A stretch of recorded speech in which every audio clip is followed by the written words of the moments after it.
Hey sunshines! Hola, bonjour, konnichiwa. Welcome back to my channel, honey. And if you're new here, welcome, welcome, welcome. And if you've been rocking with your girl for a minute, I'm so glad to have you here. Welcome back, honey. Yes. I wanted to come over here and just share with you an inspirational situation that I encountered today at the nail salon. Yes. Now, first, let me just say this.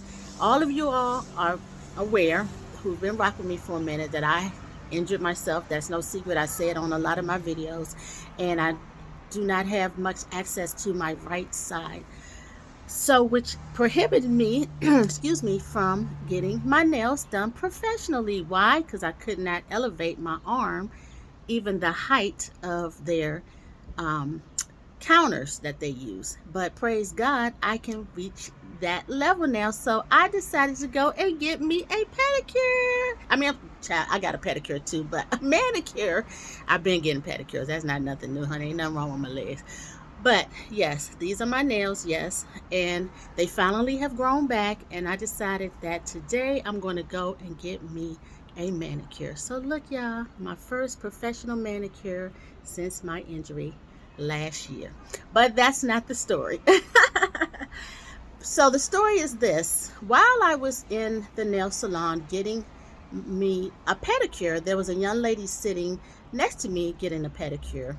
And I just kept noticing that, she just kept admiring her toes. Now, mind you, by the time I sat down next to her, they were already polished. They were getting designed, and they were pretty. They were pretty.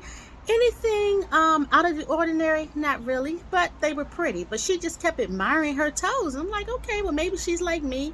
Maybe she hasn't had a pedicure in a while, like I hadn't had a manicure in a while. So I said, okay, you know what, Pam, mind your business. So I mind my business. But during the course of us getting our pedicures, there was another lady that came over to her, and she was admiring her toes. I was like, okay, maybe I'm missing something, but okay. And I did hear her say, "See, I told you he can help you out. I told you they would work out. I told you." I said, okay. I said, well, maybe once again there's something with her toes that I'm missing. But once again, Pam gonna do what? Mind her business. Sorry, I look a little glistening, y'all. It's hot. I'm outside. It's hot, but it's summertime. It's all good. But anyway, so the young lady that was talking to her, now mind you, I didn't get this woman's name, so I'm going to just call her Melissa for this video. Okay, so after the lady was finished speaking to Melissa, she went and sat down, and by this point Melissa's pedicure was done. Mine was not. So maybe within, I don't know, 10 minutes or so, I noticed that the lady sitting next to Melissa got up and left, and my pedicure was done. So I went over and sat next to Melissa, waiting for my manicure. So while I was sitting there, I just asked her, I said, are you waiting to get a manicure, as well? So she said, yeah. She said, what about you? I said, yes, I'm waiting to get a manicure too. I just wanted to know, if anyone was in front of me. So she said, yes, I'm waiting to get a manicure. I said, okay. So she said, yeah. She said, if you had known me last year this time, there's no way that I would have been sitting here. So I'm thinking to myself, okay, well, obviously there's a story behind the admiration for her feet, because while we're sitting there, even, before I had even asked about the manicure, she just kept looking at her feet and just smiling and shaking her head and everything. So I'm like, okay, so now I guess I'm getting ready to hear a story about the admiration for her feet. So I said, well, why is that? So she said, last year this time, I didn't have any toenails. I did not have any fingernails. I had no hair. She said, and I'm not just talking about on her head. Now, mind you, she had braids in her. She was a woman of color.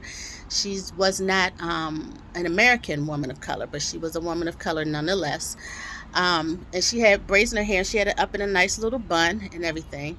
And it was cute, and she said, yeah, she said, I didn't have any hair, not just on my head. I didn't have any hair anywhere on my body. I said, wow, really? I said, well, do you mind me asking why? So she said, no. She said, I was diagnosed with breast cancer. I said, oh, really? She said, yeah.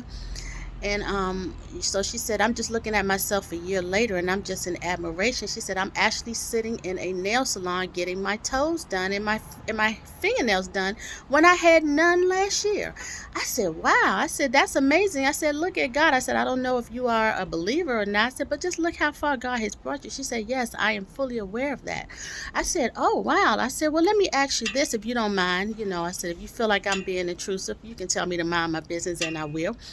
I said, how did you come about, finding out that you had breast cancer? Did you do a self-exam or was it done in your doctor's office and they found it? She said, she was the one that found it, but the it was not a lump. She said she did not have a lump. She said what she had was tenderness in her right breast. And she said when she would touch her breast or her husband would touch her breast, it would just hurt. So she decided to do a self examination on herself, and she didn't feel anything. She did it on both breasts just to be sure. She didn't feel anything on in either one of her breasts. She just felt that tenderness and that soreness on her right breast. So she decided to go to the doctor so that the doctor can do an exam. The doctor did an exam. She said the doctor didn't feel where there was a lump or a knot or a bump or nothing in her breast, and they equated it to being an infection. So they gave her some antibiotics. She took the antibiotics for the duration of the prescription, still had the same feeling in her breast. However, she said by this time she started noticing that she felt some hardness in certain areas of her breast. Not a lump still, but just like a little hardness, she said. And she, when she went back to the doctor, she was going to definitely let them know that, the tenderness is still there, the soreness is still there, but now she's have some hardening in there. So she went back to the doctor, and she said when she went into the doctor's office, the first thing the doctor said after hello, how you doing, was, did you change your makeup? She said, makeup? She said, no. She said, I don't wear makeup. Why do you ask? So, because I'm noticing that around your eyes is darker. You have darkness on your eyes. Now, let me just pause for a moment. People of color, we do tend to have what we call raccoon eyes. I have them. We try to use makeup to cover them up as much as possible. So that's not something too uncommon in our culture. Whether you are American or not, if you are of color, that's something that could possibly, take place with your skin on your face. Oh, child, I am glistening. Oh, my goodness. And it could be around your neck, too, sometimes. But, anyways, so she said no, she's not she's not wearing any makeup, and that kind of alarmed her doctor because according to her doctor that can also be an indication of something more serious, especially with her having these sensations in her breast and now with the hardening in her breast. So the doctor told her you need to go see an oncologist ASAP. She actually was able to get an appointment, she said, later on that day. And when she got there, they noticed the same things, did a biopsy. Um, I'm trying to remember her story, exactly how she said it, but I may be missing a few things. But just to kind of summarize it, they did a biopsy, found out, yes, she did have breast cancer in her right breast. She said 4 days later, she was on chemotherapy, and from that point is when she started losing hair and her nails. Okay. She also said that they recommended her to go to John Hopkins for treatment, as well as, to try to get an indefinite reason for her particular cancer. She said cancer does not run in her family. She's relatively healthy. She doesn't smoke any of that. Your common things that would possibly lead to cancer. And after doing some research from John Hopkins, it was told to her, which was the intriguing part of this whole story for me, was that her cancer was caused by stress. Yes, stress. I was almost blown away. Now, We all know that stress can affect our bodies in so many ways. We've heard of people having heart attacks, having strokes, having mental issues from stress. But personally, I can't say that I've heard of anybody having cancer from stress.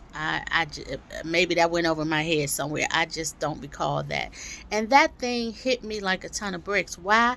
Because that's something that everybody deals with. We all have stressful moments in our lives. I don't care if you're a child or till a senior citizen. We all have some form of stress in our lives. I said, wow. She said, yeah. She said that thing kind of hit me too. She said, but then I had to stop and think. She said, I'm a mother. She said, when this happened last year, she was 34 years old. She said, I'm a mother of young children. I'm married.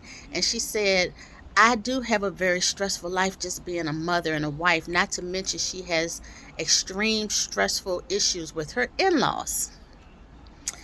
Okay, she didn't go into a lot of details, but if you all have monster in-laws, you know what she's talking about. Thankfully, I do not.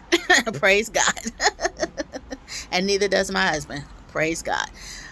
But, she just started thinking of all the stressful situations and people in her life. And she said, wow, I never thought that all of that I've dealt with and taken on would get me here. And she said that thing just hit her like a ton of bricks, and all she saw was death. All she said, it's like her whole life just it's like somebody took the light and just switched the light off. It's like she saw no future. She just saw death. And she said she even asked them, she was like, am I dying? What stage is this in?